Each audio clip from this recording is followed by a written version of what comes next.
really it. Sure. Do you want to golf and bike over here?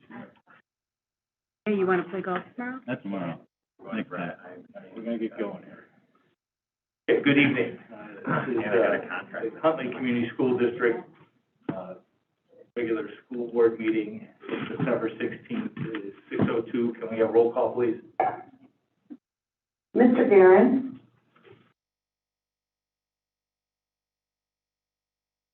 Mr. Guerin. Aaron's supposed to be remotely. He is not. Oh. Okay, so he's not signed in yet. Mr. Gentry. Mr. Craddy. Here. Mrs. Melendi. Here. Mrs. Maiorino. Here. Mr. Troy. Mr. Quagliano. Here. So we clearly have a quorum. So we'll move forward. Item 2 is closed session. I'd like to make a motion to move into closed session at 6:03 for the items enumerated in the agenda. Do we have a second? Second. Second from Ms. Melendi. Can we have roll call, please? Mr. Guerin. Mr. Craddy. Yes. Mr. Gentry. Mr. Quagliano. Yes. Mrs. Melendi. Yes. Mr. Troy. Mrs. Maiorino. Yes. Okay, we'll be in closed session. Now you got me thinking about golfing tomorrow. Oh my God. You guys want food to come down?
Okay, thank everyone for your patience. We're running a little late today.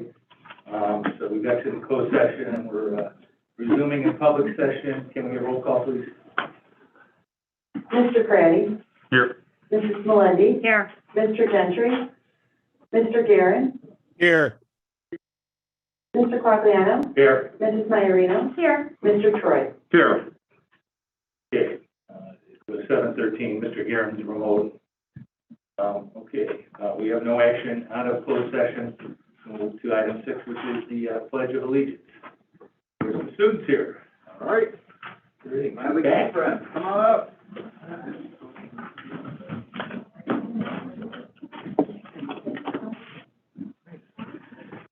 Good evening, everyone. Thanks for having us here tonight. We have some friends here from LeGee who are going to help lead us in the pledge. All these students were nominated by their teachers for just being outstanding examples in the classroom and in the school. So we let them introduce themselves really quick here. I'm Bradley. Okay. Second. Good.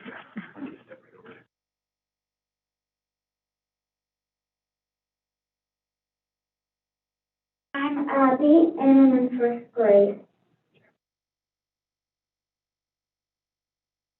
I'm Jillian, and I'm in fourth grade. I'm Lola, and I'm in first grade.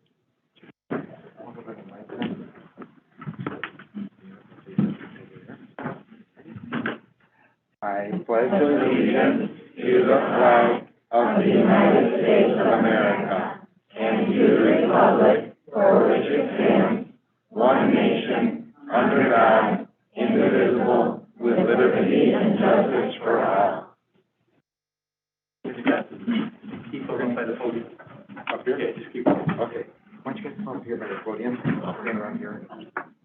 just gonna ask them a quick question or two if they could. Okay. So, if I could, you guys have been back for almost a month now, so I'd like to know what's your favorite in-school activity so far? Step up, whoever wants. My favorite subject is art. Okay. My favorite subject is art.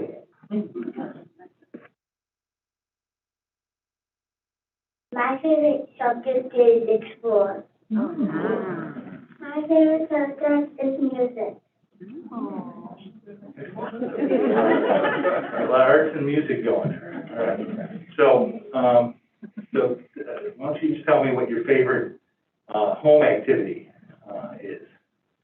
If you are, or if you did something over the summer, what your favorite memory from the summer is? My favorite memory from the summer is going on vacation. When I went in the pool.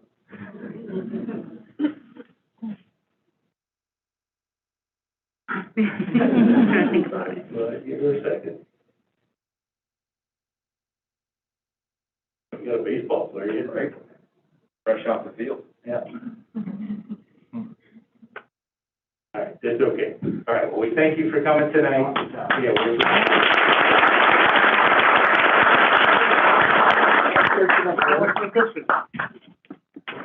Stand up right here. Parents, feel free to come up here and take some pictures of the kiddos. Okay, you guys want to go a little bit this way, Julian, if you want to scoot over? Perfect. Okay. Guys look great. Good job. Ready, 1, 2, 3. Take a couple.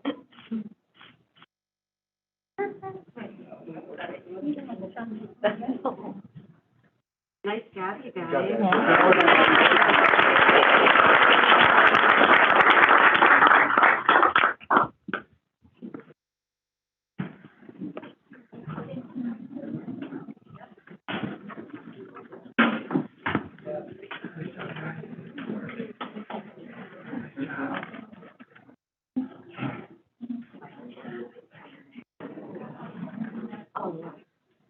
Okay, thank you so much. We're on to item 7, the academic spotlight. We have Mr. Dean is presenting. Just for a little bit. Okay, time's up. Well, good evening. Appreciate the opportunity for our superheroes in blue over here to spotlight the Lead the Way program. When we think about safety and security, we think about procedures, guidelines, policies, compliance, and laws. However, our campus resource officer team takes it far beyond that, and it'll be highlighted in the presentation. So thank you to the Board of Education, Dr. Rowe, for your continued support and trust in our campus resource officer concept. Thank you to Ryan, Andrew, and Sarah for everything that you guys do for our district when it comes to safety and security. And I do have to say one more special thank you, and that is to Officer Ryan Gregorio. Ryan Gregorio is going to be leaving our campus resource officer position later in the year and will be taking on a new adventure. So, Officer Gregorio, thank you so much for what you have done, what you are doing, and what you will continue to do for our district, even though you'll be in a new role. And his apprentice, protege, will be Officer Choklad, who will be taking over in January. And I know those are some big shoes to fill, Officer Choklad, but I know you're going to rise to the challenge and bring things to where you believe it should be. So I appreciate that. So without any more further ado, I will let the campus resource officers come up here and present the Lead the Way program. Thank you.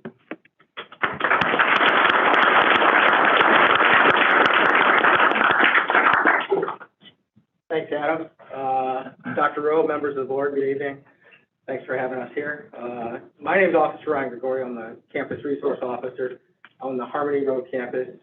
I'm joined by my fellow campus resource officers, Officer Sarah Barham and Officer Andrew Dykstra, from the Algonquin Police Department and the Lake and the Hills Police Department. So tonight, what we're going to do is we're going to give you a brief overview of the Lead the Way program, what we do with it, where it came from, where it's at currently, and where we see it going into the future. Lead the Way, it actually stands for something. LEAD is an acronym for Learning, Effective, and Assertive Decision-Making. Why do we think that's an important thing? Because it's a core concept that we have in each and every one of our lessons, 1 through 9. Building that self-confidence, building that assertiveness within our students. The main goal for Lead the Way is to help our students foster a positive decision-making, foster positive decision-making skills. Why do we want to do that? It's because, frankly, middle school students face a whole different set of challenges than 5th grade students and elementary school students.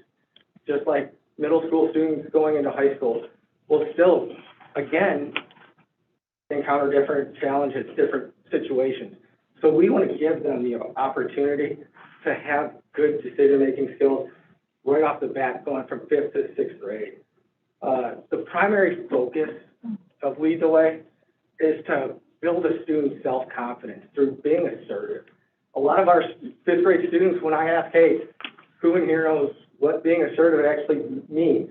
Not many hands go up. But over that 9-week course, we're able to give them that information, give them the self-confidence in who they are, and know their why, know what's right for them, know what's wrong for them, and be able to stand up for what they believe in. Why? Because it keeps them safe, keeps all the students in District 158 safe, and we do it with the most current information. The best thing about this program is we are able to update and keep things community-specific versus programs like DARE that take a lag time of 6 months to 12 months just to implement a simple change. So we're able to do that on the fly. The information presented in the program, this is my favorite thing. Why? Because it's an interactive program. We don't sit up in front of a classroom and lecture to them. We, through group discussions, through being able to answer questions, have them individually reflect on what we've just taught them, and be able to participate in group activities, all just help guide them through this process. And again, being assertive and knowing who they are. A brief overview of the program. So Officer Nora Sirks and our newly Deputy Chief Linda Hooten, they saw a need for a change in program. So they actually developed this program specifically for Huntley District 158 over 10 years ago. So what we do is we teach all the 5th grade classes throughout District 158, which Mr. Dean has helped get that curriculum district-wide. And we teach that during the 2nd semester of each 5th grader's year. Because why? That 2nd semester is when they're starting to think, hey, I'm no longer a 5th grader. I'm starting to become a 6th grader. So we want to give them the tools to actually succeed the second they step into that middle school. It's a 9-week program, and if any of you know me, you know that I like to eat. So my favorite week is that 9th week when we get to celebrate them. We throw them a pizza party, give them T-shirts, and give them completion certificates. Each of those 9 weeks is designed to have a 45-minute lesson with a group activity or activity that gets the kids up and motivated to keep learning with us. We send a consent form home during the fall semester. Why do we do that? Because we want to be transparent with our parents. We want to give them the opportunity to know what their students are going to learn in that Lead the Way program that some people don't know about. And we also hand out workbooks to each and every single student. Why do we do that? It's because we want to be able to have them take that workbook home and have a conversation with their parents about what they learned. Why? Because we want to be able to have them reinforce what we've taught them and the skills that we've provided them. So Officer Barham's going to take it over from this point. She's going to teach you or tell you about some of the exciting changes that we've made. So like Officer Gregorio said, my name is Officer Sarah Barham. I am the Campus Resource Officer for the Reed Road campus with the Lincoln Hills Police Department. So I'm going to talk a little bit about how this program has evolved. Ryan did a great job giving us an overview of quite a bit of the program. This program was started in May of 2013, like he said, by Officer Nora Sturks and Deputy Chief Linda Hooten. And since May of 2013, it now includes not just Legee, but Hannah Martin Elementary and Connolly Elementary as well. So all of the fifth grade students in District 158 are now receiving the same program. And like Officer Gregorio said, because this is not like DARE, which they have to wait for the curriculum to be updated, we can make it specific to our community. So the issues that we're seeing in our community, or that our teachers are bringing to our attention, or that our students are bringing to our attention, we can pull that information and tailor our lessons specifically to help them succeed in the classroom and outside of the classroom. Again, the goal for this program is to help these kids become assertive so that they can handle confrontation in a positive and respectful manner. And like I said, we're teaching them to deal with community-specific issues, which we feel is a more proactive approach instead of a reactive approach. We can kind of get ahead of the trends that we're seeing to help them make good choices. So one of the changes that we would like to make this year, which I'm very excited about, is to incorporate a healthy relationships lesson. So we already do lessons about peer pressure, bullying, cyberbullying, and talking about different personality types like being assertive, being aggressive, and being passive, and kind of talking through what those look like. I feel like this lesson will kind of tie all those together and will help them identify what is healthy behavior, what is not healthy behavior, and how to recognize it if they're seeing it in their friends, and how to address that in, again, a respectful manner to help keep themselves safe and keep their friends safe as well. Basically, this lesson is to help teach kids how they should be treated and how to support their friends if they see them engaging in any unhealthy relationships.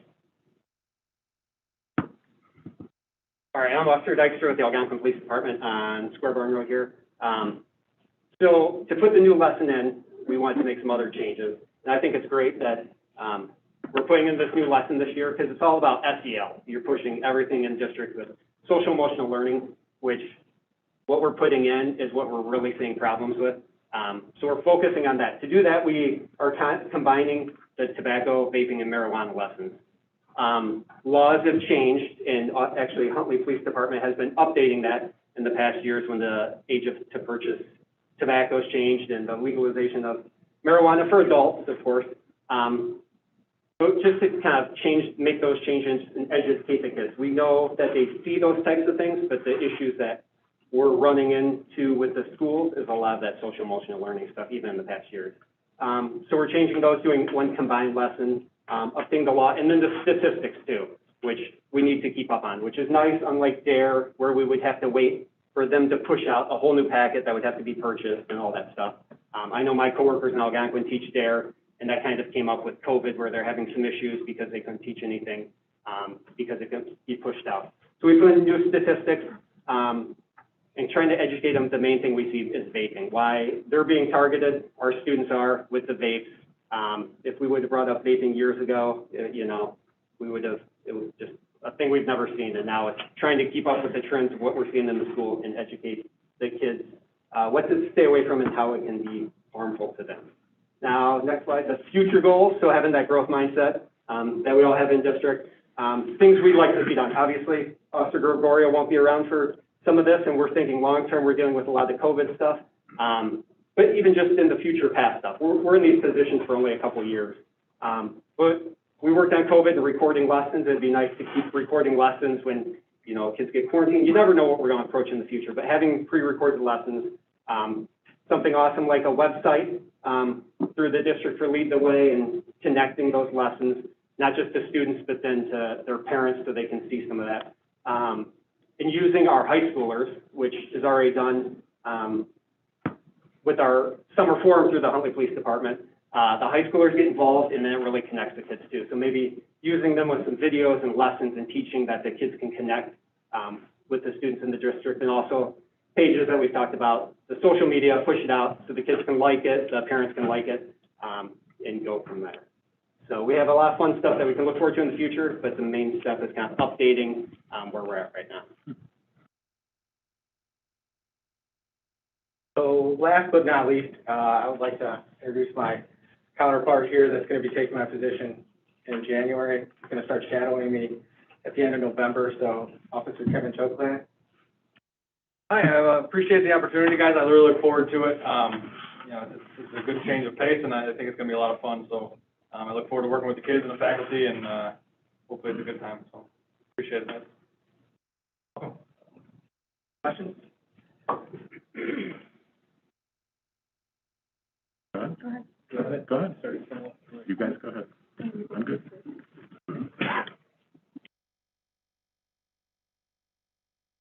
Thank you, and good evening. I have just a couple of questions. We talked about the stats tonight, I've seen the booklet here. Where are the statistics coming from that are in these books in terms of percentages as to who's using, who's not? How are these, so where are they coming from and how do we know their accuracy? So most of the statistics that we have updated, and I believe the booklet that you guys are looking at is an old booklet, not the one that we're going to be putting out this year, come directly from the CDC, right off of the CDC website as to what is being reported to them. So is there a way to get local statistics if this is targeted to our area? Is there any way to get something a little bit more for our community to know if this, you know, if we've got a problem? That's a great question, and in fact, we actually can gear it more specifically community-based by going and speaking to the McHenry County Department of Health and the Kane County Department of Health, and just seeing what their input would be so that we can reflect not nationwide statistics, but statistics right here at home. Great, that would be wonderful. And, you know, with COVID, we had students missing. Is there an opportunity to, I guess, reaffirm some of these lessons, especially to some of these kids that are just coming into middle school?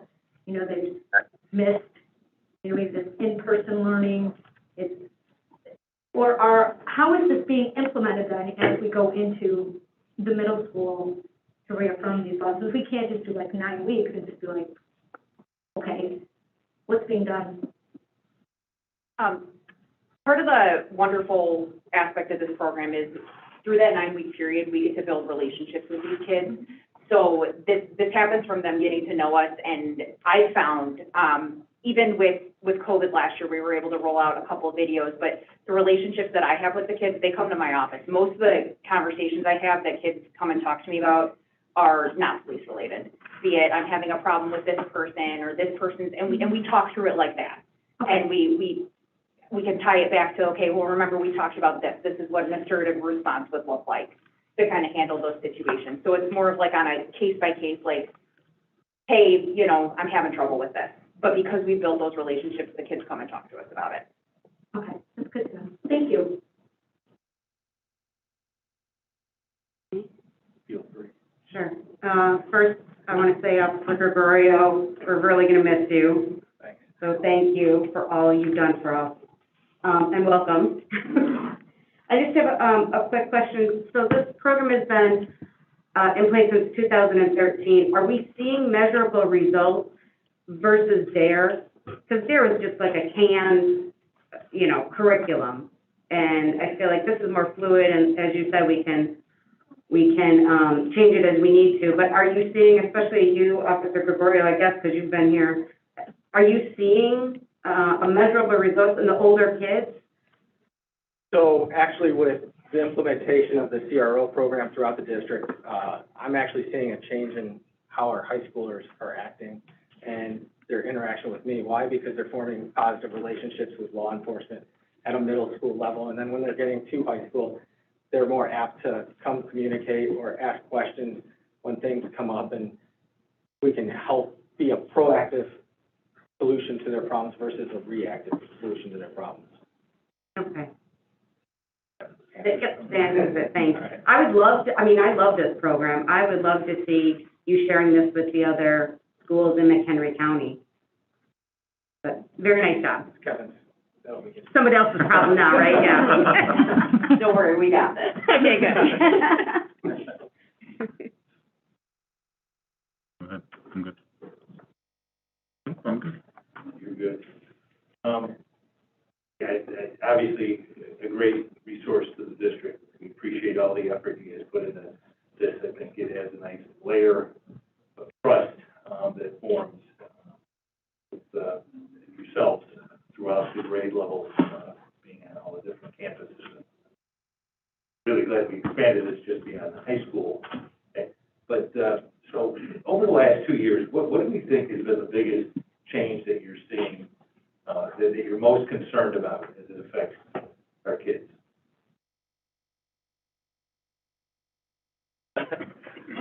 Sorry, I'm hogging the mic, but, Okay. so I think, so I think the thing that we're seeing the most, problematic cause of COVID with our students is just their social interaction with each other. Being separated, being isolated from one another has been a challenge for them to come back into the buildings and have a bigger group and different personalities to work and be able to mediate between and talk to each other in a positive way. Right, so, again, a big piece of this, you constantly are using the word assertive, so how does that get implemented in this environment that you're having, where, you know, the kids are, obviously, it's a little awkward right now with them getting back together, and there's, you know, different dynamics, obviously. We had to, I think, not to get too deep here, but reflective in society as a whole, a lot of people pushing hard on each other, pushing back, and I'm sure you're seeing that kind of translating down to the kids. The kids will model parents' behavior to that degree. So, so what do we tell the kids specifically as far as in regards to being assertive? What does that look like? What does that look like? So, just starting with a fifth grader, being assertive, it looks like something, it sounds like something. Does being assertive ever mean to being rude or being over the top? No. Being assertive just means knowing your why and knowing what's best for you. And sometimes just telling people no and walking away from a situation can solve an issue. And that's what Officer Dykstra, Officer Barham, and myself have tried to really get across to these students is sometimes situations might arise that you might feel uncomfortable with. Everyone's level of comfort is different, and being able to know that it's okay to say no and walk away is sometimes it takes the bigger person to do so. Sorry. No, you're good.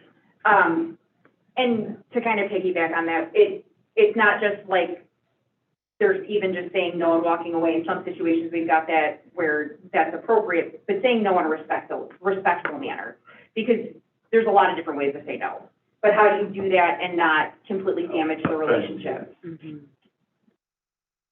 The last part of that is even like up to today, I mean, you had these kids that weren't with each other with the relationship. So being assertive and like blocking someone out was shutting your camera off. I mean, so they're coming into our office because they don't remember how to actually be assertive directly in front of their peers. It was, I can move my, my camera or whatnot. When they're actually in the school environment, they can't flee or leave. So they're kind of just rebuilding all that. So you'll see them coming down and just looking for help on like, what do I do in this situation, which is really basic, which is sad to see right now, but that's okay. You got to build building blocks. You got to keep building back up. Absolutely.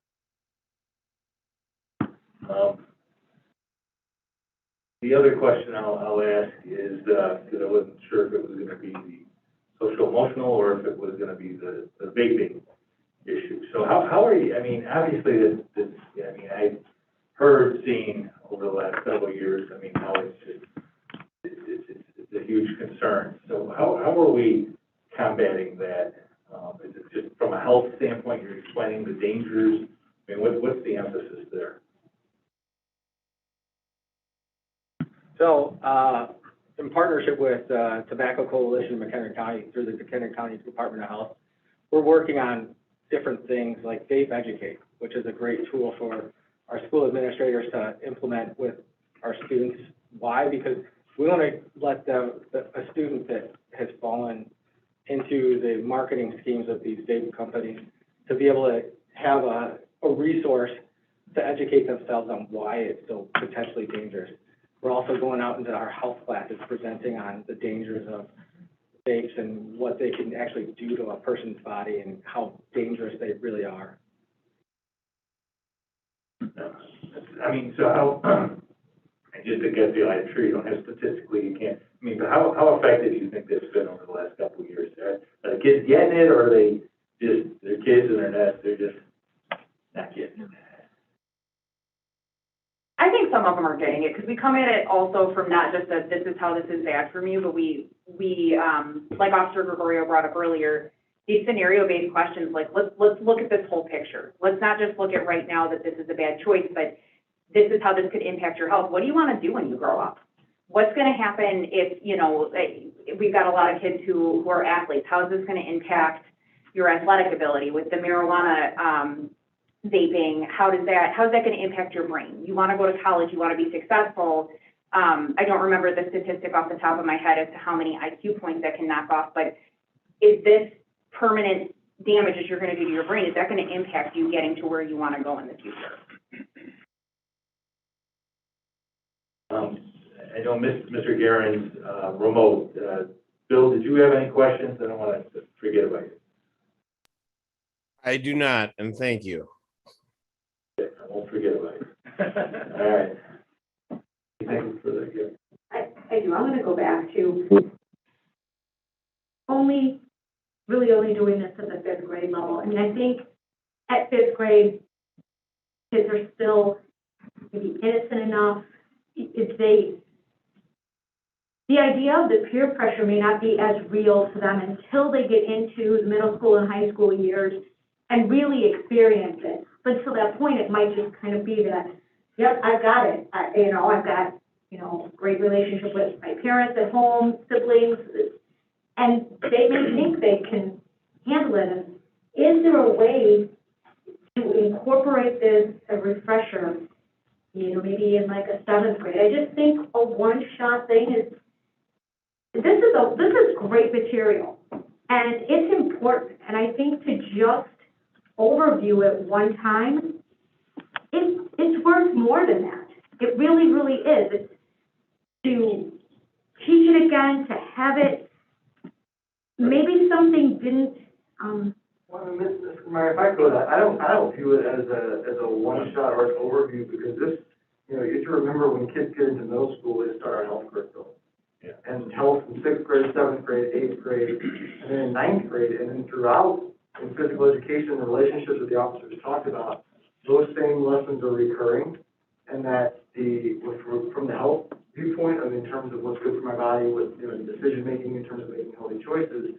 But peer pressure is not something that is just we know it exists, but isn't formalized in terms of how we approach to give students the tools they need to deal with it. Because that's probably the big issue to combat is we can educate kids on the dangers of substance abuse or vaping, but at the same time, we also recognize that when they enter their middle school years, they're entering that time frame in their lives where their friends' opinions almost matter more than their parents, if they don't matter more than their parents. Mm-hmm. And so arming them with this information so that they can make good decisions and have great role models and resources to come to beyond their teachers, but our officers, we just kind of build that arsenal of tools in their chest, and then we review that in health. It is something that's recurring.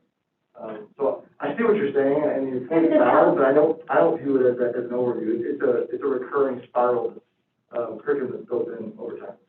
Okay, and I hear what you're saying, and I look at health as more, it's academic, it's curriculum. This is establishing relationships. You're having candid discussions going off curriculum. So that's a situation just that may not apply at one time could apply at a later time in their schooling. And like I said, it's great material, it's great information, and I think it's just worthy of. Well, and I would say let's not forget the impact of the teacher in the classroom that goes beyond the academic side of things. Because when you talk about who has the conversations with kids and the officers share those relationships they form, mm-hmm. So the students face these types of questions and who they're going to speak with. The people that they're going to are Ms. Zaleski, Ms. Henriksen, for the fights, Mr. Hubert in the middle school, the people that they engage engage in those conversations before and then form good relationships, those resources, when I'm stuck on something, I go back to who I trust the most and who knows about the topic. And so I think that's why those relationships are so valid. I mean, even as a middle school, when I was a middle school principal, kids were emailing me back from the high school asking questions because we formed a good relationship. So I think that's built in more. It's not the formal, like, documented side of things, but the nature of humans, our relationships matter more than anything. Fair enough. I would only add, thank you all very much. Very proud of this program, very proud of the work that you do. Appreciate all that you do for the students and our community, and welcome, Officer Choate. I look forward to getting to know you. Thanks, sir.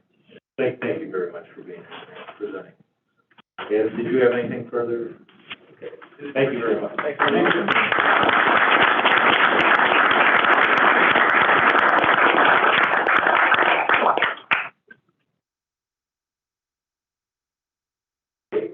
On to item 8, the agenda is public comments. We have about 5 or 6 public comments, and public comments are, you limit your public comment to 3 minutes. I will let you know when you reach 3 minutes, and I'll ask you politely to try to wrap it up. Okay, the first public comment is Jason Leahy from the Illinois Principal Association. Good evening, everyone. Thanks for the opportunity to be here with you. It's nice to be on the Huntley School District. I've had the opportunity to visit your district a couple of years ago when I was taking a tour of the high school with Dr. Beelan there. My name is Jason Leahy. I'm the Executive Director of the Illinois Principals Association. We serve over 6,000 school leaders throughout the state of Illinois, principals, assistant principals, and deans. Before I get to my formal remarks, I do be remiss if I didn't offer my thanks and gratitude for the leadership all of you are showing right now during this extraordinary time. Thanks for that. I know it's not easy, making a lot of tough decisions, and some of those are not decisions that are even totally within your control, and you're having to work through that. So appreciate what you're doing there. The reason I am here tonight is to recognize Dr. Marcus Beelan. This past spring, Dr. Beelan was voted on it was actually 2 springs ago now, as president-elect of the association, elected into that position by his peers throughout the state, and now he is serving his term as president for the 2021-2022 school year. In this role, he has the opportunity not only to govern our board of directors, but also serve in capacity as an advisor with the state superintendent, has the opportunity to travel to Washington, D.C. and advocate for public schools throughout Illinois in Congress, and a variety of other things. And I guess you probably know how special a leader you have here, not only having this opportunity, but also the fact that he's been recognized as NASSP Digital Principal of the Year, an ASCD Emerging Leader, and a variety of other things. One of the trappings that he receives as president is this president's ring, and that's why I'm here tonight, is to present that to him with all of you as we get a quick opportunity not only to celebrate him, but also this school district and the support that you provide to him on behalf of the association. I know I'm definitely grateful for that and what you do on his behalf, because it not only serves him, but also IPA and all the school leaders that we serve throughout the state. So at this time, I'm going to invite Dr. Beelan to come up. I will give him this ring. I won't put it on his finger. I'll leave that to his wife. Okay, but here you go. Great job. Good. I don't know if he has any.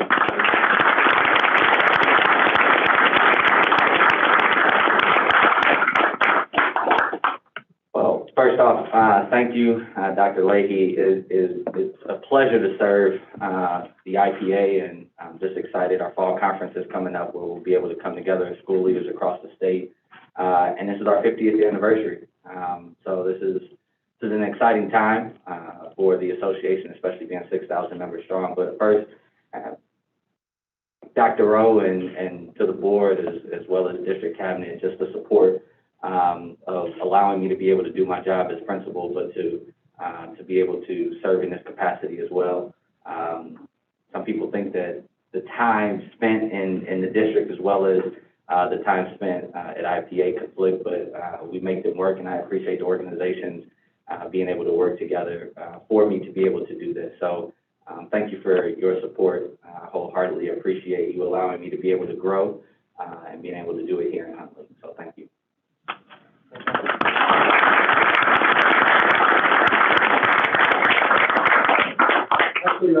Jason, Marcus, sure, we gotta take our obligatory photo. Okay. You have to do that.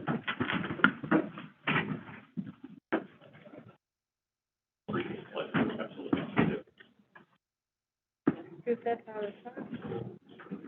Oh, we gotta sit here. Let's go. There we go.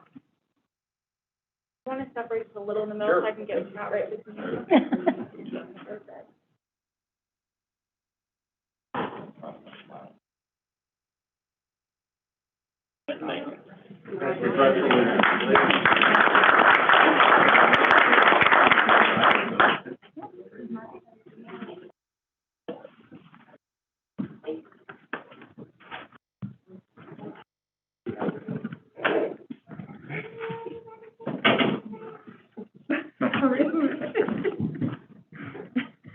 Okay, thank you, Dr.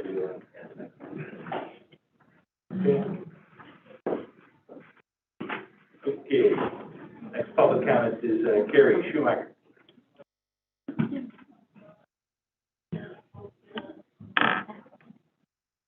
Hi. My name is Carrie Shoemaker, and I have 4 kids at 4 different District 158 schools this year. And I came tonight to say thank you for all you're doing to keep our kids in the classroom. As a former educator who's married to a current educator, I can appreciate the nuanced challenges you're navigating. I know it can seem like no matter what you do or say, you'll wind up disappointing the people you're here to represent. So I just wanted to come tonight to say we see you and we thank you. Over the years, we've gotten to know quite a few of the teachers and administrators in the district, and so many of them are just phenomenal at what they do. But in the interest of time tonight, I wanted to highlight just one, Catherine Vandy. To know Mrs. Vandy is to love her. She's one of the most kind, optimistic, passionate educators I've ever met. She's a bright light that illuminates any room that she's in. Her joy is contagious, and she infuses her classroom and school community with a passion and integrity that is rare.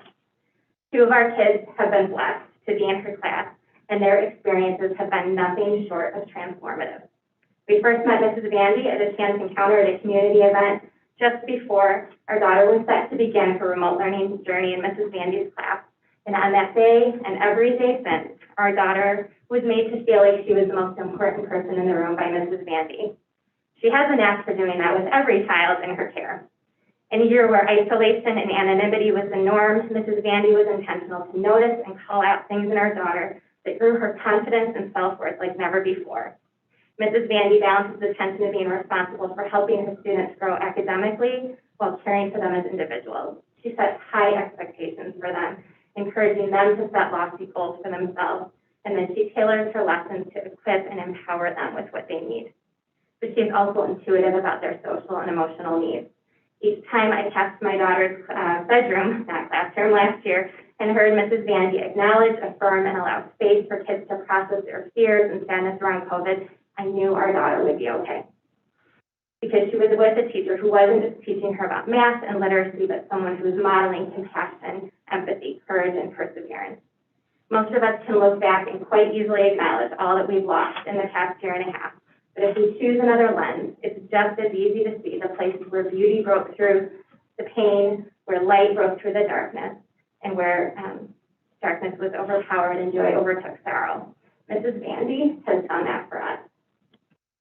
So on behalf of our family, we just want to say thank you to her and to every incredible, passionate, life-giving educator like her, who has and continues to carry us through this difficult season with grit and grace.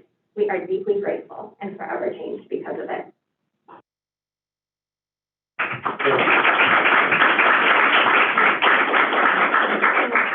Thank you very much, Carrie. Stay with the Carrie theme here. So Carrie,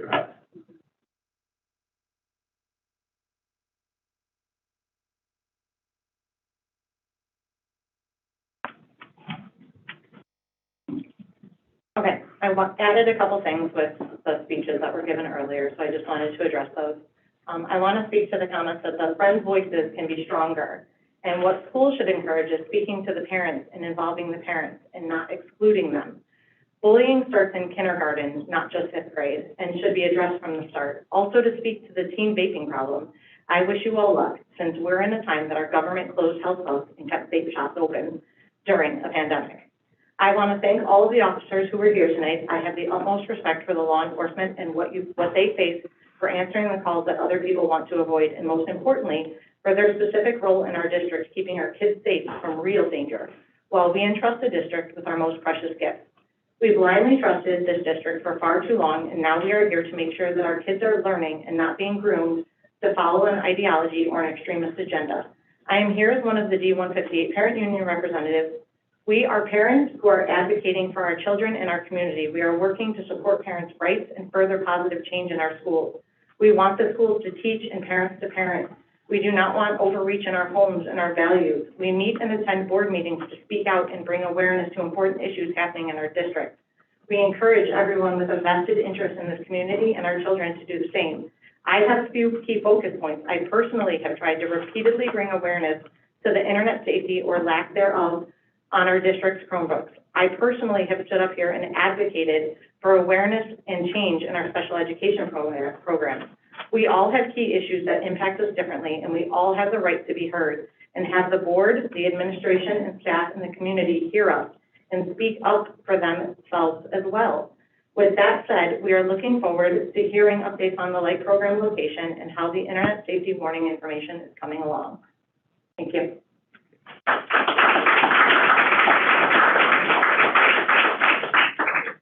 Thank you very much, Gary.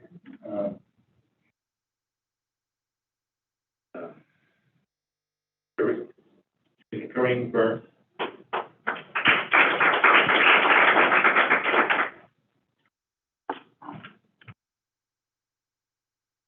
Say that right.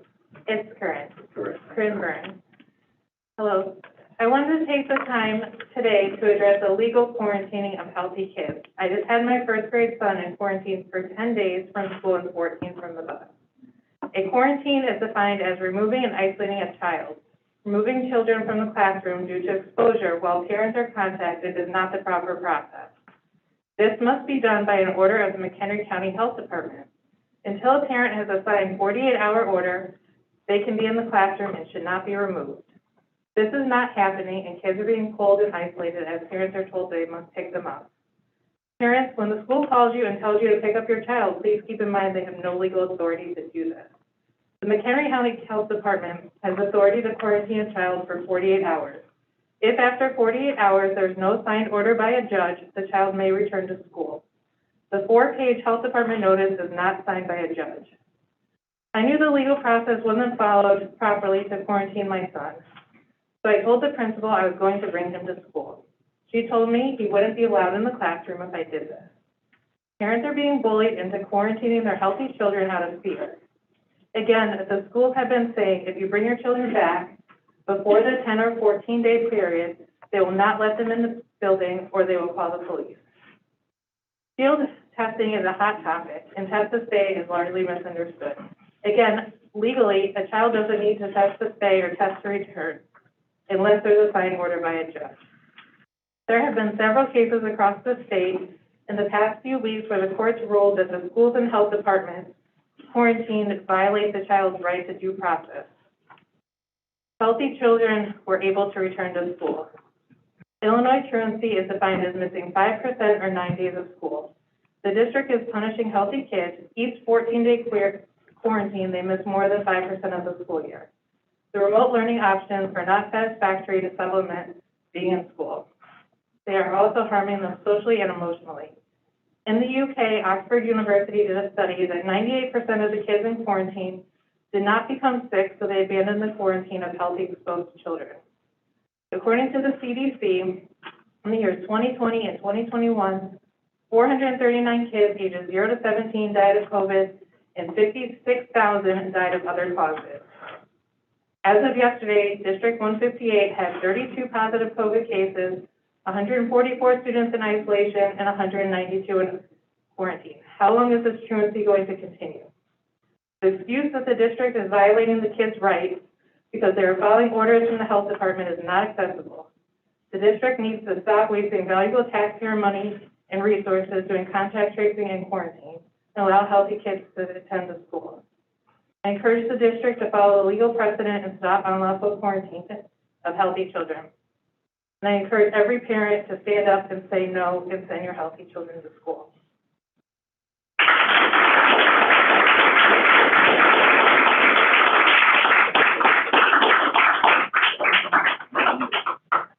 Thank you, Drew. Abraham, Rico.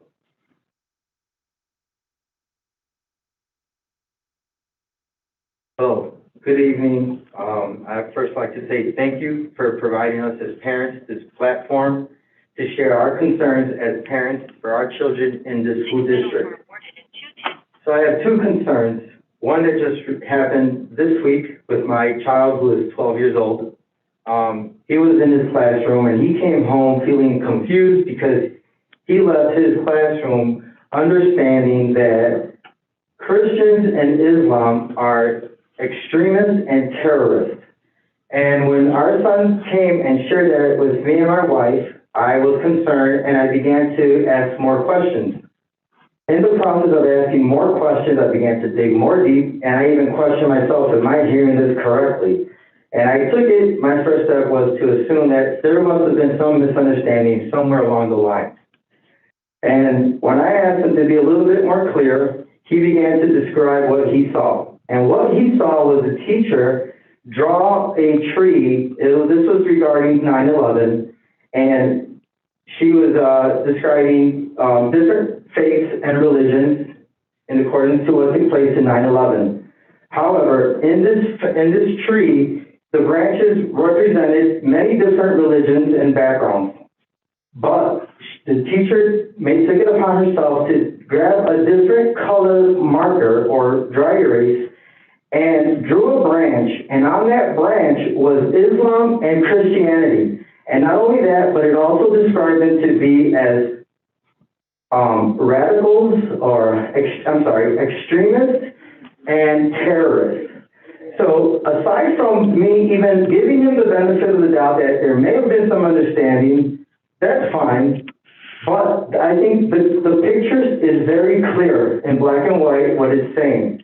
Because at the end of the day, even if there was some mix-up along the way, it was never corrected. Because when he came home, he felt so insecure. He was insecure about his own identity because we are Christians. And he said, Mom, we're extremists. They're saying we're extremists. And that just didn't sit well with me. This is the first time I ever step up and do something like this. I have 5 children, and I've never done anything like this. And, this is, for me, crossing boundaries, and this is the reason why I'm here. Secondly, I do have another concern, a question regarding the masking in the schools. So you have a scenario here. Going back, I'm sorry. The following day, I went to the school to confront the situation. I spoke with, in Marlow, I'm not sure who the lady was when you first entered the office, the first office to the left. I asked to speak with her regarding the issue. And I explained to her what my son communicated to me. And she said she will handle it and, find out what took place. But that was said very casually. She didn't share with me, I will follow up with you. And it was until that I communicated with her that I do like to follow up with this, and I'm not going to let go of this. I think more parents need to be more aware of what's going on, because it doesn't sit well with me. I think there needs to be such a big awareness with regards to this.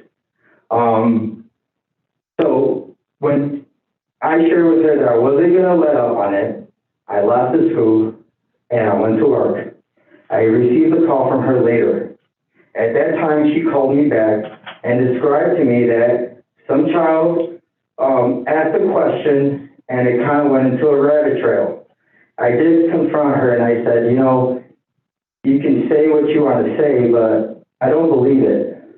Because even though, let's just give her the benefit of the doubt that there was some rabbit trail, the picture is very clear, and the image is left in his head. So he comes home feeling differently and awkwardly about his own identity. To me, that's a problem. Because I have invested many years of me and my wife homeschooling our children and planting a foundation on them. To just have it stripped away for something that we don't stand for, and I'm sorry. And we can stand to agree and to disagree, and that's okay. You've exceeded 3 minutes, I need you to wrap it up. So, We've got 3 minutes, so I need you to wrap it up in the next 30 seconds. okay. Lastly, a scenario you have with masks, you have a teacher who is vaccinated and is allowed to be in the school. However, though she's vaccinated, or he is vaccinated, I'm sorry, and they're allowed to be in school, what about the person or teacher that is not vaccinated and they catch COVID, then they have to quarantine? But yet the person that is vaccinated doesn't have to be quarantined. So my question is, who is being protected here, the vaccinated or the unvaccinated? Because it doesn't seem like any one of the two are being protected. So my question is, what is being protected? Thank you, Everett. Appreciate it.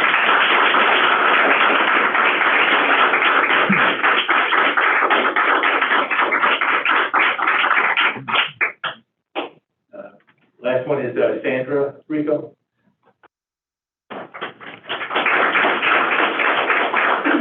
I'm Abraham Rico's wife. When my son came home with this to us, he stated that before they spoke about 9/11, they introduced it with a poem. And the poem was, I have the poem, but anyhow, she first recited the first line, and she had them repeat the second line. And the second line was, we are one gender, we are one language, we are one. And I have a problem because I believe that it's very sneaky what is being indoctrinated into the children's minds.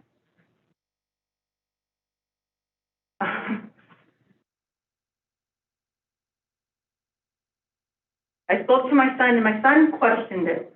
He came to me and he said, Mom, we read this in class, but this didn't sound right, because she only had us repeat the one part as a classroom. I said, oh, well, let me read that. I read it, and I said, I can understand how they're passing this. I said, but it's in the name of 9/11, right? Not okay. It's not okay. It's not okay to make them think to indoctrinate them into this and have them think that way. What took place that day was not okay.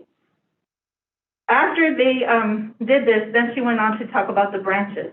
And he said, yeah, Mom, she said, Islamic is extremist and terrorist, and so are Christians. And she talked about a story about a Christian coming from a foreign country here into this America and bombing something.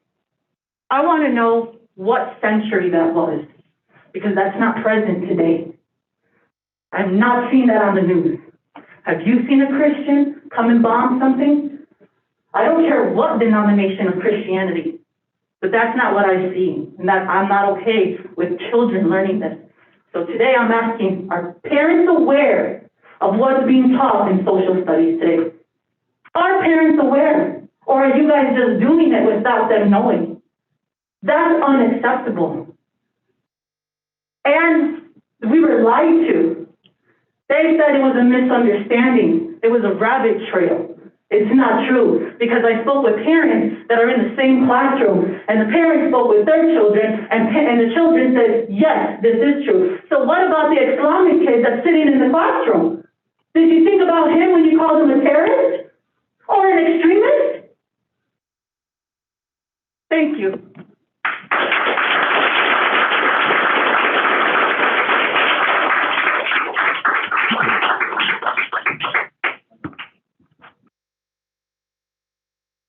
Thank you all for all the people who came and made public comments. We appreciate you taking the time expressing your thoughts and concerns. At this time, item 9 is going to suspend our regular meeting in order to hold our special budget meeting. So I'd like to make a motion to suspend the regular meeting at 8:09. Can I have a second? Second. Second from Mr. Troy. Can we have roll call? Mr. Troy? Yes. Mrs. Iarino? Yes. Mr. Quagliano? Yes. Mr. Guerin? Yes. Mr. Gentry? Mrs. Melendi? Yes. Mr. Craddy? Yes. Suspended a regular meeting. I'd like to call to order our budget hearing meeting at 8:10. Can I have roll call, please? Mr. Craddy? Here. Mrs. Melendi? Here. Mr. Guerin? Here. Mr. Gentry? Mrs. Iarino? Here. Mr. Troy? Here. One more. One more. And I'm here. Mr. Quagliano? Okay. Two is our budget hearings. Mr. Albright, can you take it away, please? Thank you very much. You know, I love having the opportunity to present this budget because, as you know, and we all know, this is a long process. The budget really starts in the months of December, January, and after 9 or 10 months, we get to this point after several drafts for which have been presented, well, we get to present the final draft of the budget. And this budget continues, and I want everybody to recognize that the budget is really the blueprint of the resources, right, to achieve the goals and strategic plan of the district for the mission, the vision, the values of the district. That's what this budget is for.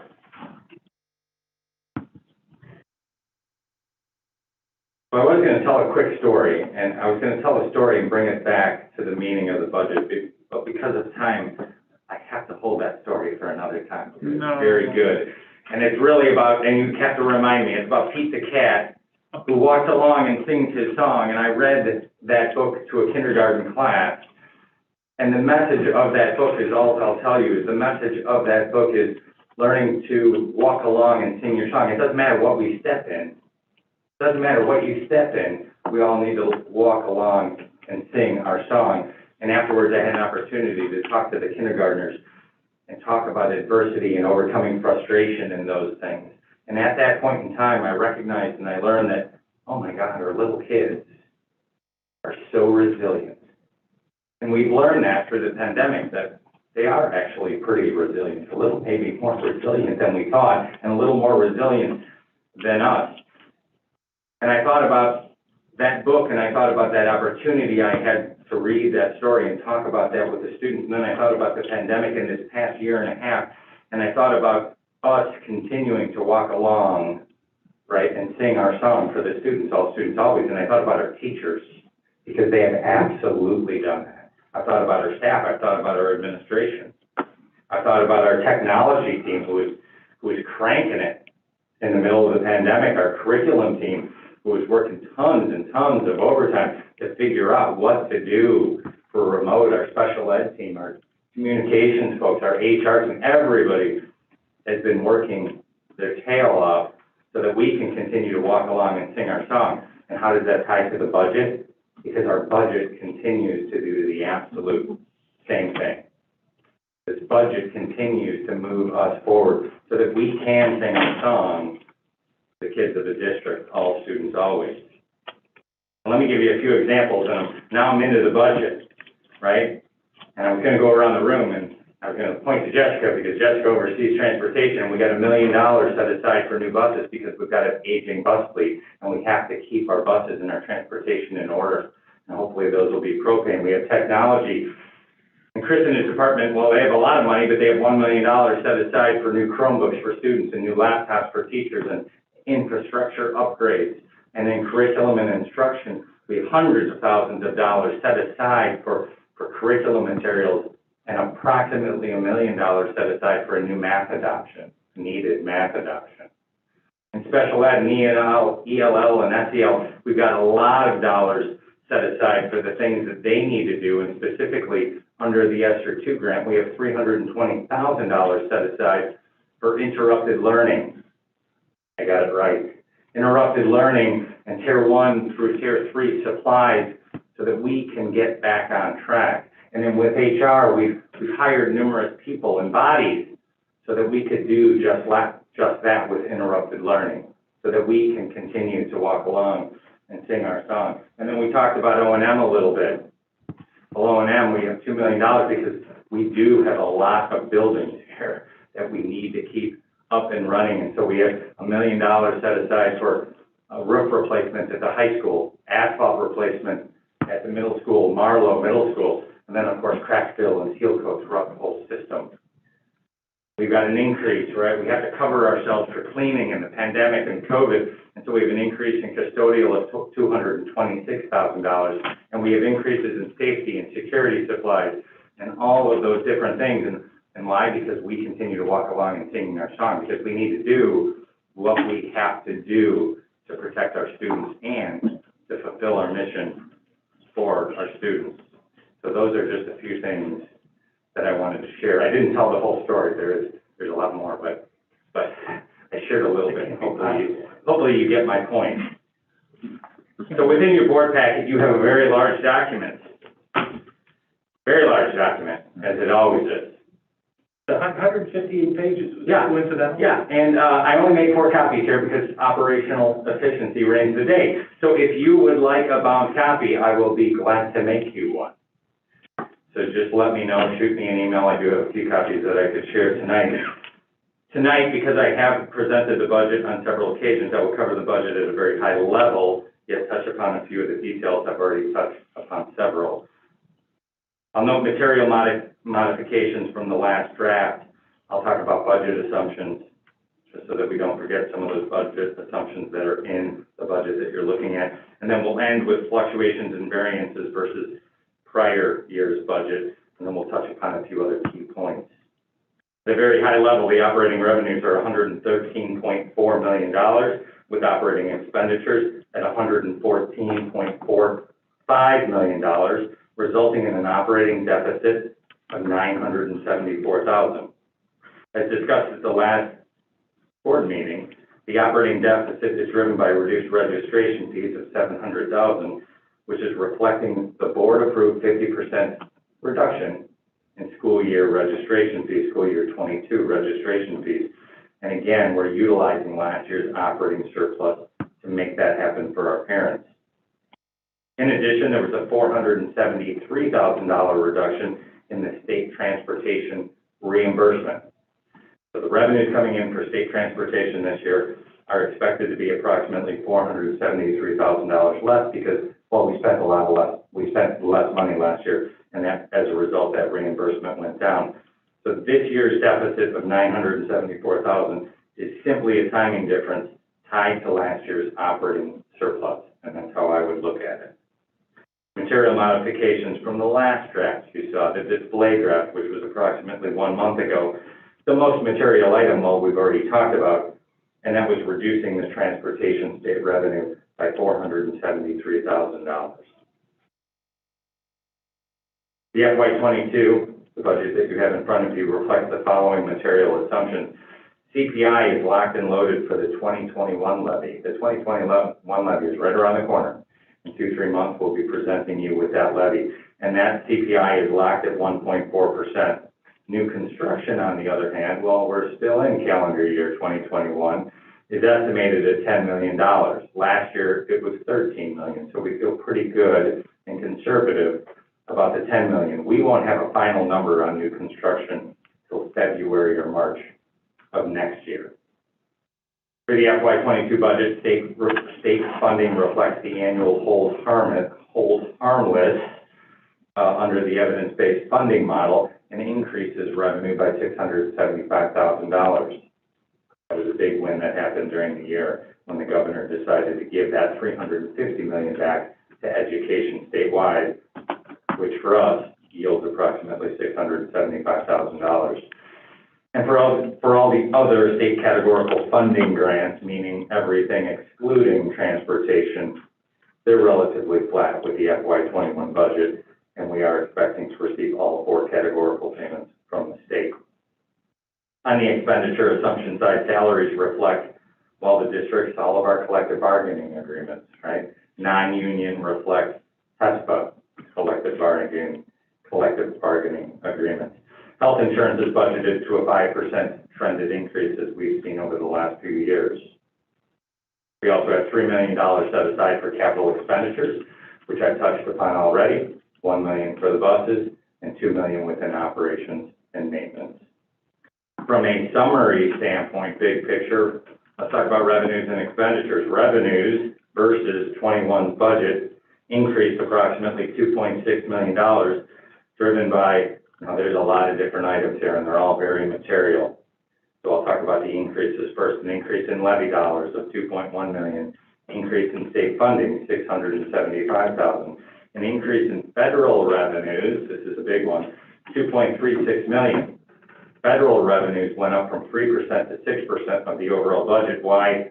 Because we added the ESSER funding of $720,000, and national school lunch went up $1.63 million over prior year as an estimate, because we're providing free lunches and breakfast through the end of the school year, actually through June, under the summer feeding program. All of those increases are offset by a decrease in, well, other state revenue. That's the transportation claim of $473. A decrease in other local revenue. Well, a local revenue is property taxes, registration, and food services.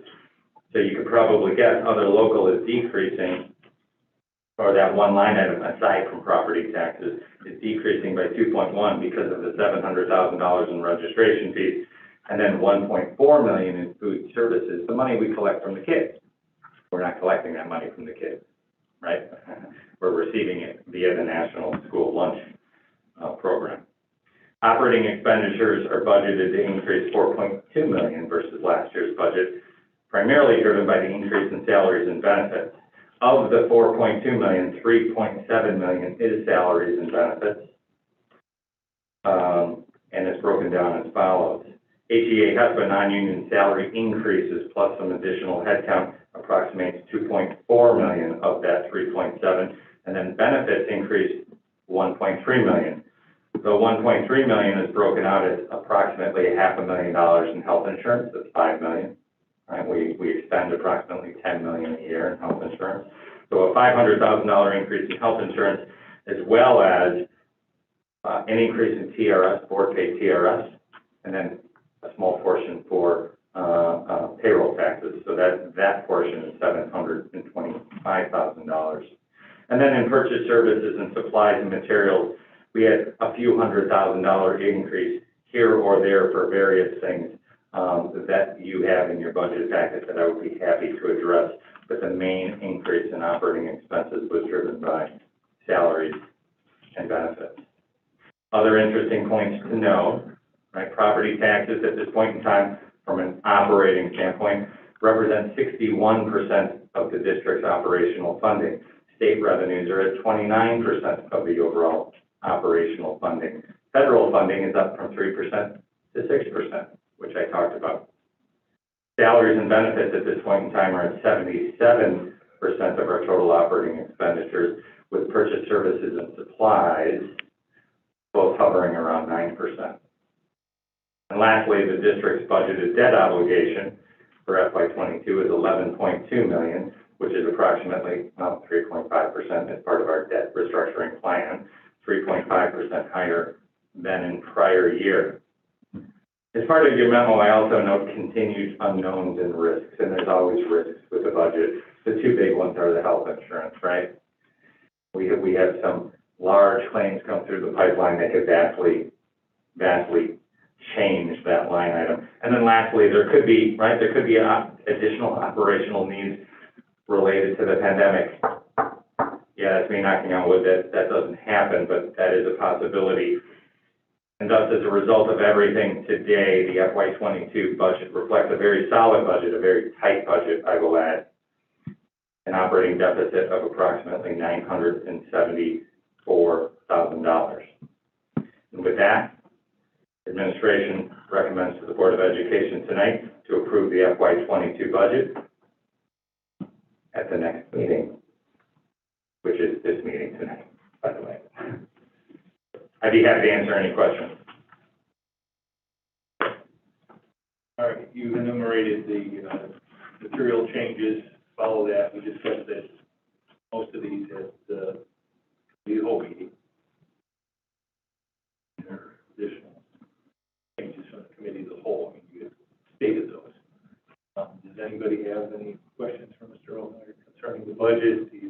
Again, we've talked about we are intentionally running a deficit, but we have a budgeted deficit that we knew about.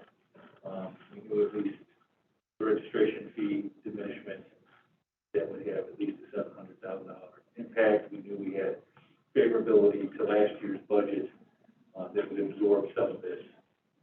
So that part of it is, we're not in the habit of having deficit budgets, but this is, that we've done it once before as a budget, and that was a year, had some funds come in that were in one budget year and were getting spent the other year, a little bit similar to that type of scenario, and we did just fine in both those budget years at that time. So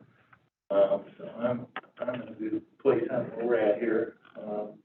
Anybody have any questions for Mr. Altman? I just want, did you say CPI is at 1.4%? For 20. For 2020? For 2021, because 2021 is what is currently impacting the budget. Yep. 2021. Yeah. So please know that for property taxes for fiscal year 2020, fiscal year 22, which is the year we're in, which is the year we're approving right now. Correct. The property tax revenue is for levy year 20. All of the September, right, all the residents and taxpayers' September payments that are coming in, which is actually for levy year 20, and then levy year 21 will give us the other approximate 50% in revenue. Okay. Next year's CPI will affect the following years. Right. Okay. Yeah, Right. Thank you. Which is right now, trailing 12 is at, I believe, 5.3%. Yeah, which is, yeah. Okay, any other questions? Hey, Bill, we'll look you up once again. Anything from you, Bill? No questions here. Okay, just for me to keep remembering you're out there, so. I do want to hear the rest of that story from Mr. Altmeyer at some point, though. Yeah, you'll have to do that at another time. All right. We do have to get through the meeting. Paul, do you have any? I do, but it's not specifically about this budget necessarily, but I noticed the rainbow chart that's in here and the declining fund balances that are being projected. Yeah, please note that some of the charts and graphs in here do reflect where we left off with the 5-year plan, which also do not reflect budget cuts moving forward. That's kind of where my question was. Last year, so yes. So what we are presenting tonight and having you approve is simply the FY22 budget. Correct. And there is a state AFR, which is specific to the FY22 budget, also in your packet. Yeah, no, it was, I wanted to make that clear so that if people were opening this budget up online and taking the time to look at this in its totality, that was an understood point. That is a very good point. So We are not approving the out years. Exactly. Correct. Only Thank you. fiscal year 22. Yep, thank you. So way out. Good predicting. Yep.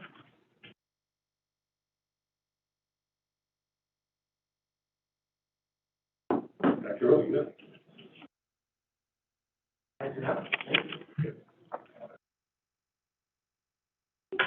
Okay, thank you, Mr. Altmeyer, for the presentation of the budget. The item 3 in this agenda for the budget hearing is public comment. So do we have any public comment for the budget hearing? I don't have any sheets, so I'm guessing there's no public comment. So with that said, I'd like to make a motion to adjourn the budget hearing at 8:29. Can I get a second? Second. Second. That's right. Can we have roll call? Mr. Troy?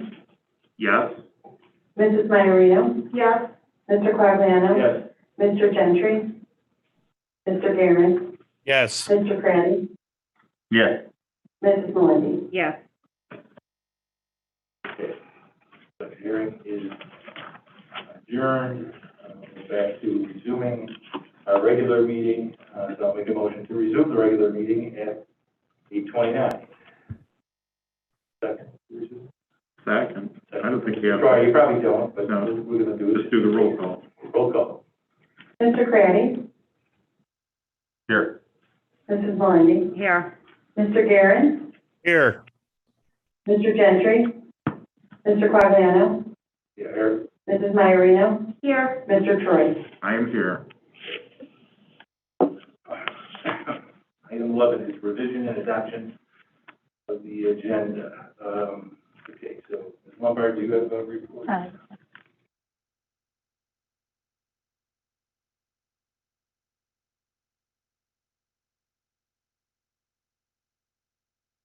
Dr. Schlichter.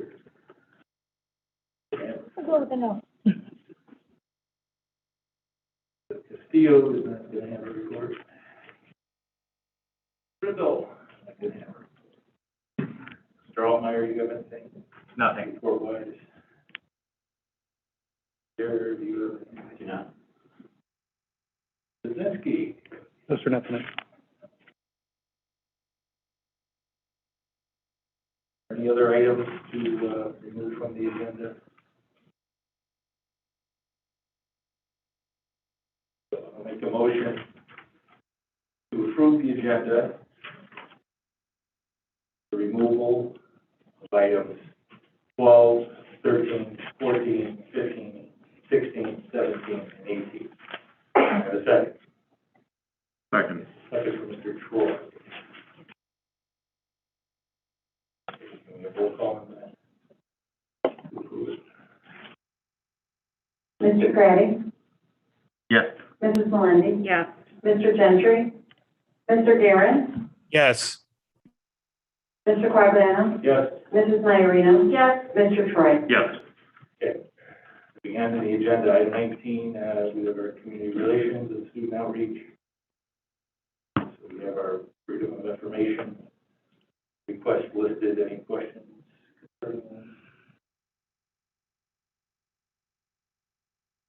Move on to item 20, legislation committee.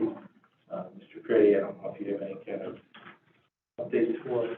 Just real brief, the next school year, will be the first school year where Tier 2 educators contributing to TRS will outnumber Tier 1. Really? So, the outlook for pension liability is expected to remain at 25% of the state's budget and not increase to 50% like previously thought.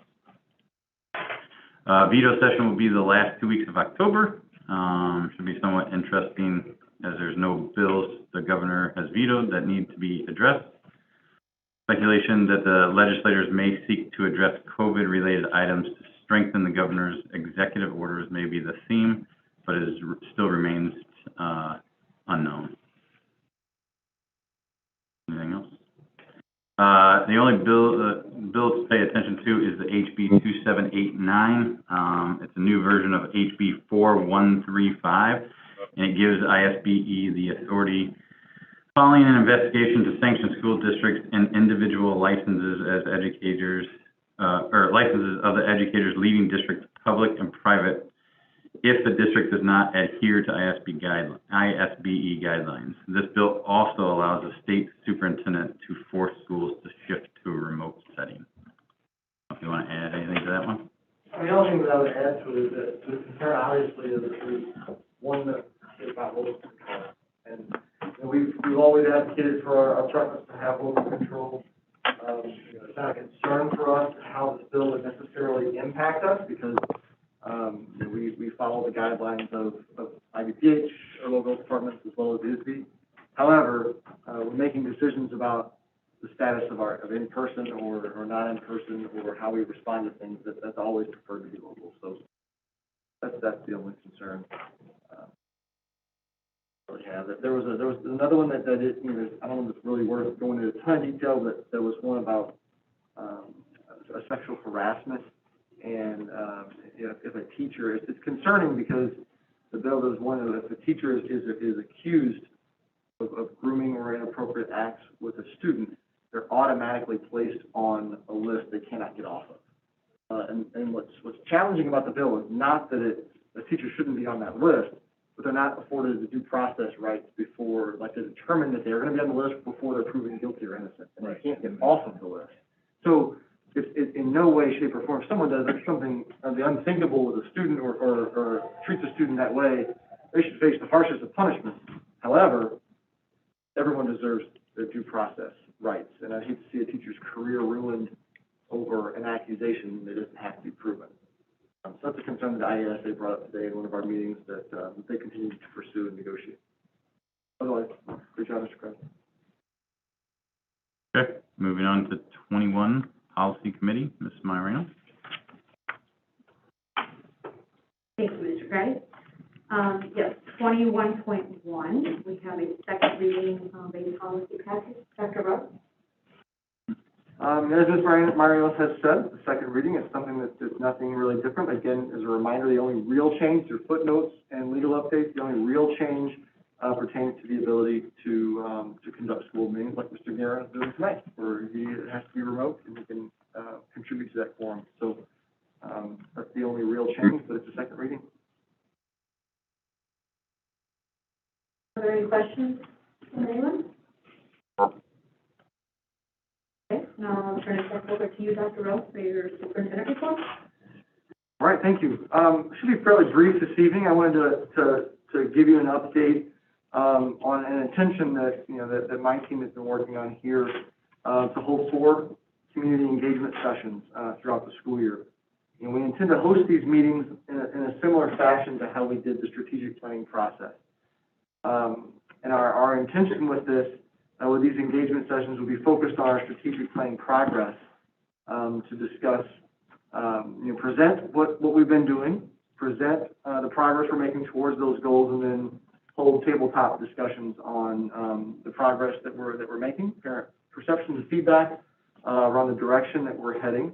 Topics we intend to cover, we'll deal with the academic interventions, the social emotional learning, our equity and action plan, as well as the continued innovation and operational efficiency in the district are some of the topics we've been discussing. We'll engage in this open dialogue with our community and ensure we can return to that two-way dialogue that we find so valuable. So ideally, these will obviously be in person if we can manage that. We'll of course monitor local health situations to determine what's the best avenue in which to conduct these meetings. People can expect communication about those sessions sometime next week. Will parents have an opportunity to perhaps suggest topics, or are they going to be ready?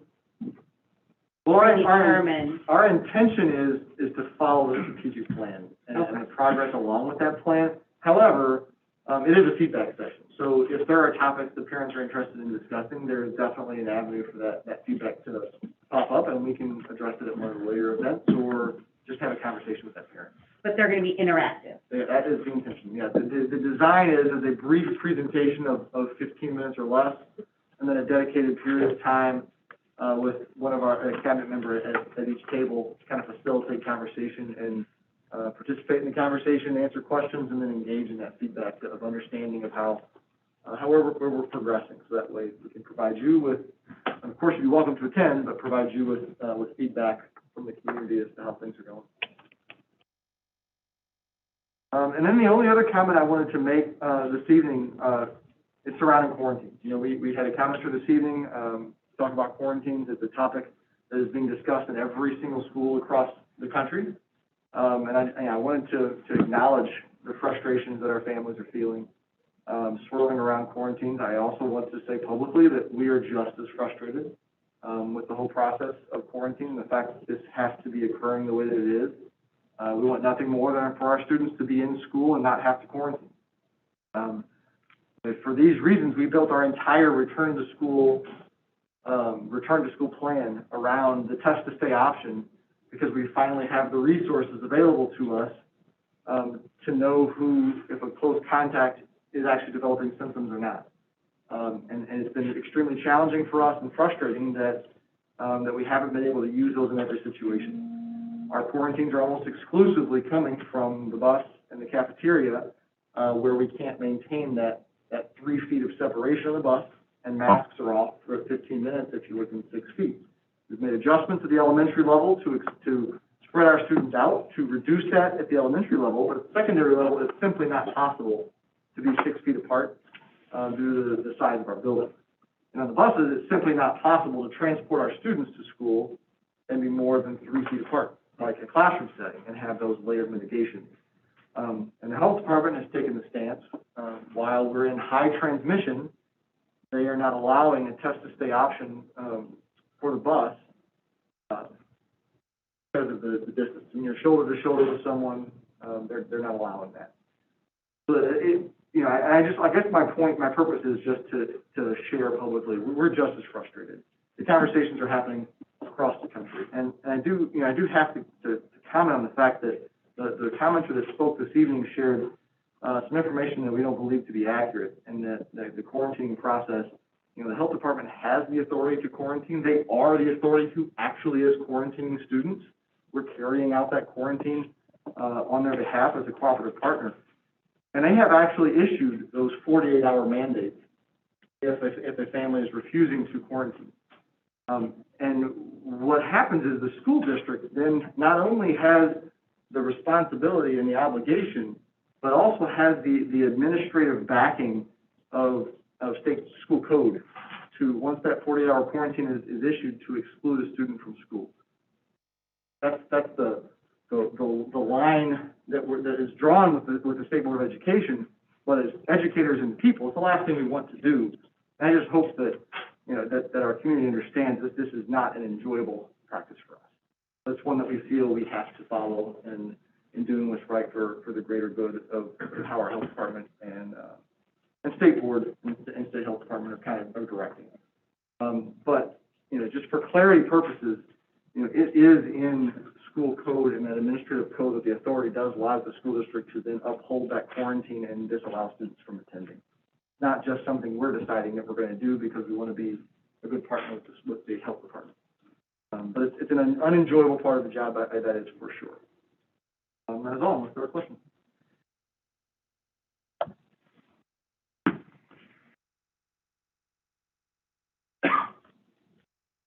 Thank you, Dr. Rowe. Under President's report, I don't have much other than to comment on, yes, continued community engagement. Kind of been a theme. I like the idea of the quarterly meetings.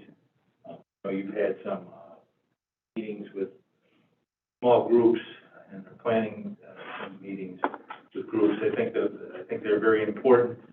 The community needs to know that my personal belief on communication. People need to be respectful of each other. It's a good thing to have discussions. It's a good thing. Just have open, honest conversations, not demonize people from one side or the other. I just want to encourage, I've seen a lot of positive turn of events in the last, say, 2-3 weeks.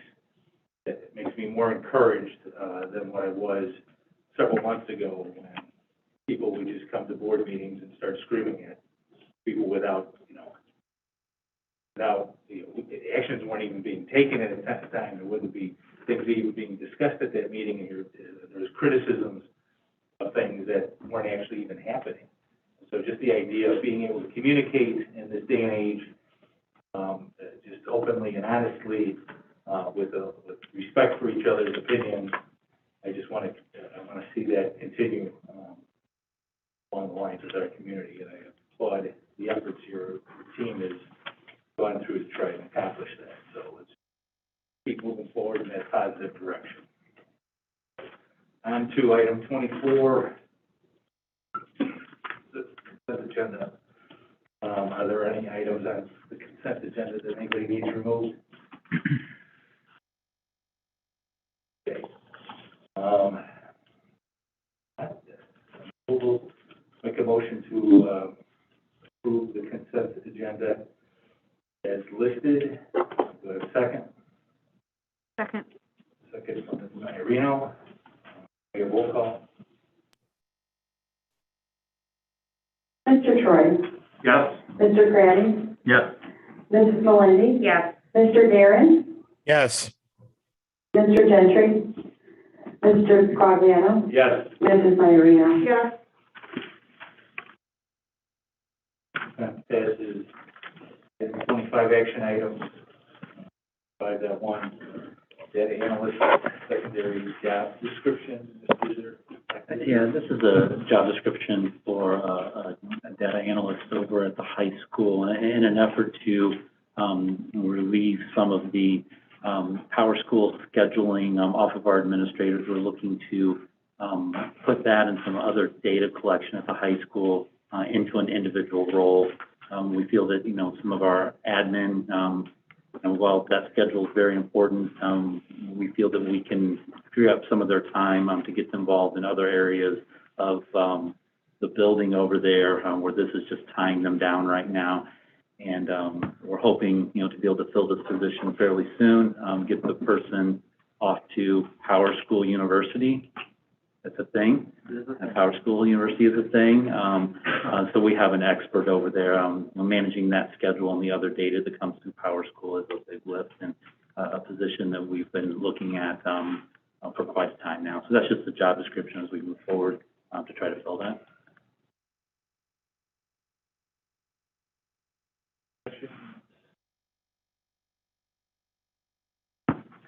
Questions?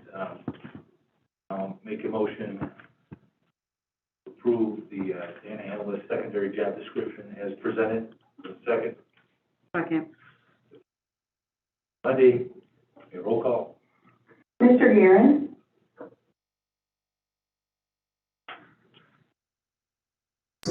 Mr. Guerin? He's on mute. Mute, get off mute. I said yes. Now you said yes. Now you said it. Okay. Mr. Craddy? Yes. Mr. Gentry? Mr. Quagliano? Yes. Mrs. Melendi? Yes. Mr. Troy? Yes. Mrs. Maiorino? Yes. Okay, it passes. Item 25.2, communication specialist job. Is there anything there? No, this would just be a position that would come down to the superintendent's office that would be overseen by the director of communications. As you all know, our communications department over the last 5-6 years, with what we put out on a daily, weekly, yearly basis, has become increased greatly. And so we're hoping this position can help manage many of the platforms that we've created out there to make sure we're keeping up to date with the community, with the staff, with the students, and getting the information up that we need. The job has just grown into being needing a little bit of support. So that's what we're looking for in this role. Okay. Questions?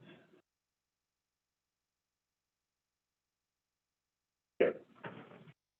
Make a motion to approve communication specialist job as presented.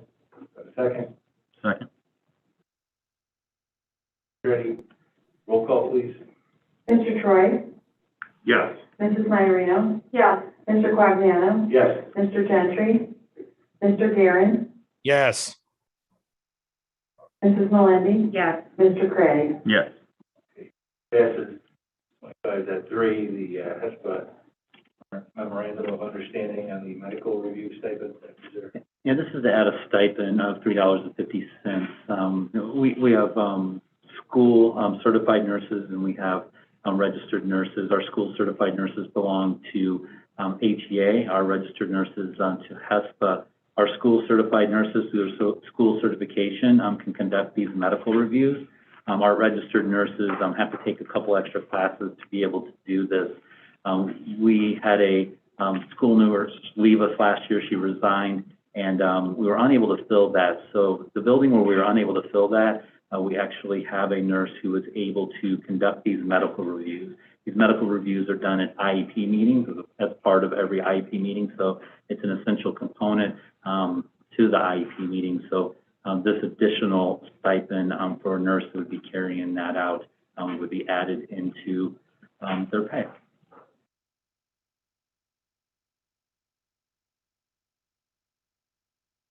Questions for Dr. Zer? Okay, then I'll make a motion to approve the HESPA memorandum of understanding on the medical review stipend as presented. Second. Second. Second from Ms. Melendi. We have roll call. Mr. Guerin? Yes. Mr. Craddy? Yes. Mr. Gentry? Mr. Quagliano? Yes. Mrs. Melendi? Yes. Mr. Troy? Yes? Mrs. Myarino? Yes. Passes.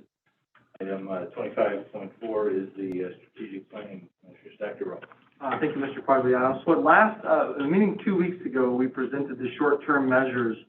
And following that discussion, a few additional measures were recommended. So we were back tonight, to present those. If you look into section 1, 1.7 and 1.8 reflects, that we will monitor and seek an increase in the percentage of students scoring at the proficient level, in language arts as well as in math.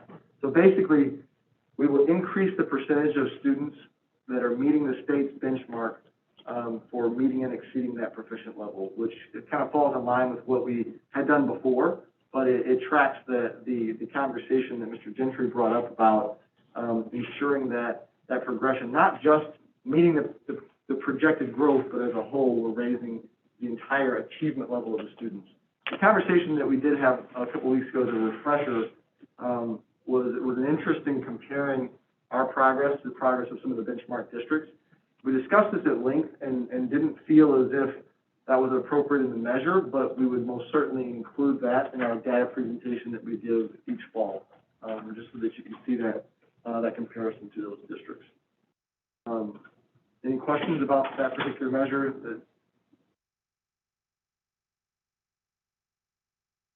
Hearing none. The other two, move on to them to section 3. They both live there. Section number 3.4 is Mr. Troy's point that he made about the LIGHT program, indicating that we will design, and actually addresses one of the questions for one of our commenters this evening, that the district will design a plan that outlines the needed steps of implementation to secure a permanent location for the LIGHT program, which will become a D158 transition center. The plan itself will be presented by January of 2022. The work that will be facilitate in that plan will take a period of time much longer than that. So it won't be the comprehensive plan of where we're going and what it's going to be, but what the structure of the plan and that process will look like. That will want to be one that includes, staff, administrative, and community feedback on that steering committee. So, any particular questions about that? Does that meet kind of what you had in mind, Mr. Troy? Yes. Thank you. Absolutely. Any other? Just 3.5. I'll go in there next. I think there's a couple typos in there. Yeah, I that need to be cleaned just up. let Julie know that I'm not sure There's how a that hay was in there. cut and paste. No, there was a lot. There was, I There's had more no than idea that, there was right? a lot. Yep. So, I just took from the Google Doc and uploaded on the original. Thank you. It's all cleaned up. I don't know where all those came from. So with 3.5, the point Mrs. Myarino brought up, bullying prevention, we're a part of this year must be a 2-year, every 2 years we have to update our bullying policy. It is that year, so as a part of that process, the bullying prevention and intervention plan, which was a priority that COVID interrupted, was a comprehensive review anyway. So as a part of that plan, we'll be looking at our current policies, as well as processes and interventions that will be reviewed, the communication platform in which our students have the ability to reach out, and an entire review of what will occur. So that final plan, there'll be a midway checkpoint in January that we'll come to with a policy update, as required by state, and then we'll come back in June with the final recommendation. Questions? And I do apologize for the typo. Any questions about the bullying policy? Bullying? No? Or any of the other measures that were discussed last time? I'd be happy to answer those as well.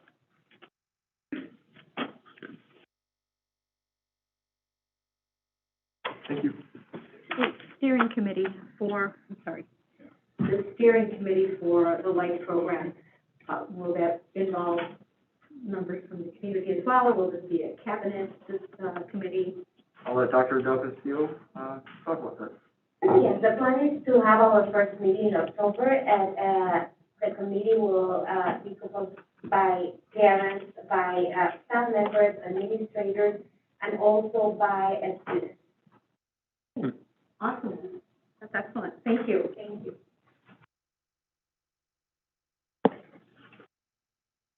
Okay, so applications that various members have, they're satisfied with the addition. And the rest of the document other questions? Anybody wants to raise?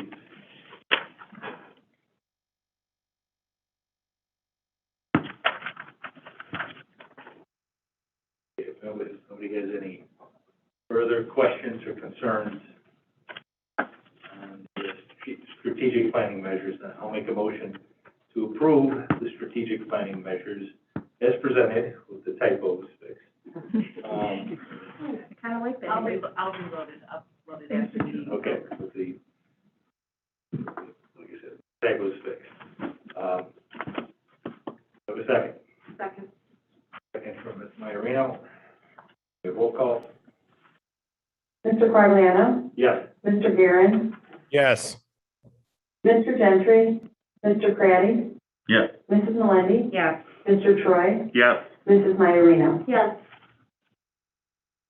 That is 25-5 is the policy, recommended addition to board policy 7, colon 60, residency.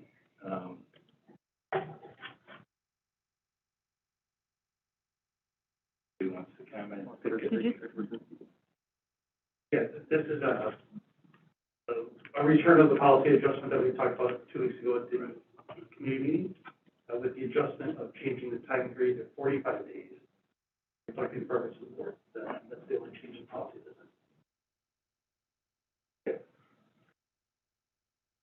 Ready, you good with this? I'm good now. Yep. Okay. I'm good. Before they find anybody else has any questions related to the policy?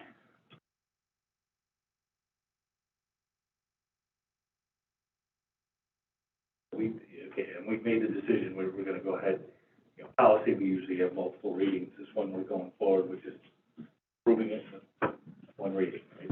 You have that ability to do so. If you prefer to sit on another month, we will not have another one of these requests next summer, so Yeah, there's so we need to act. no time crunch. Yeah, well. Great. Yeah. All right, then I'll make a motion to approve the, recommended policy addition to board policy 7:60, residents as presented. Do I have a second? Second. Second from Ms. Melendi. Do we have roll call? Mr. Guerin? Yes. Mr. Craddy? Yes. Mr. Gentry? Mr. Quagliano? Yes. Mrs. Melendi? Yes. Mr. Troy? Yes. Mrs. Majorino? Yes. Passes 25-6 is the fiscal year 21 budget. Where you don't get to tell the story. So is there anything further? Nothing further. Okay, you get your share. Okay, anything further from anybody before we make a motion on it? I'll make a motion to approve the fiscal year 21 budget as presented at the budget hearing earlier this evening. Do I have a second? Second. Second, Mr. Troy. Give me a roll call. Mr. Troy? Yes. Mrs. Majorino? Yes. Mr. Quagliano? Yes. Mr. Guerin? Yes. Mr. Gentry? Mrs. Melendi? Yes. Mr. Craddy? Yes. Motion passed unanimously. 25-7 is B, 2022 round 1 school maintenance grant. Terry Keswick, you waited all evening for this. Thank you. This is something we did a couple of years ago, and again, the opportunity arises for the state to help us fund some of our maintenance work, and our suggestion is to apply with the board's approval to help fund the roof replacement project, which is part of our FY 22 capital projects list. The $50,000 matching.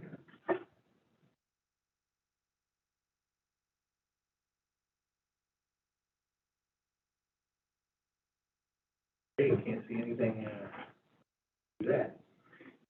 Yeah, we're bringing this to you because it's part of the grant application. We need board approval on that. Right? Mm-hmm. Yeah, Correct. so it's the proverbial no-brainer. Okay. Yeah. Okay. Then to approve the SB 2022 Round 1 school maintenance grant as presented. Do I have a second? Second. Mr. Curley, can we have roll call? Mr. Guerin? Mr. Craddy? Yes. Mr. Gentry? Mr. Quagliano? Yes. Mrs. Melendi? Yes. Mr. Troy? Yes. Mrs. Myarino? Yes. Mr. Guerin? Yes. Motion passes. Item 25.8, supplemental purchase orders. Our supplemental purchase orders, accounts payable as presented. Any questions concerning those items? Questions, I'll make a motion to approve supplemental purchase orders, reports, and supplemental accounts payable report as presented. Do I have a second? Second. Wendy, we have roll call. Mrs. Melendi? Yes. Mr. Troy? Yes. Mrs. Myarino? Yes. Mr. Guerin? Yes. Mr. Gentry? Mr. Quagliano? Yes. Mr. Craddy? Yes. Motion passes. Item 26, adjournment. I'll make a motion to adjourn meeting at 9:01. Do I have a second? Second. Wendy, all those in favor say aye. Aye. Opposed? Meeting is adjourned.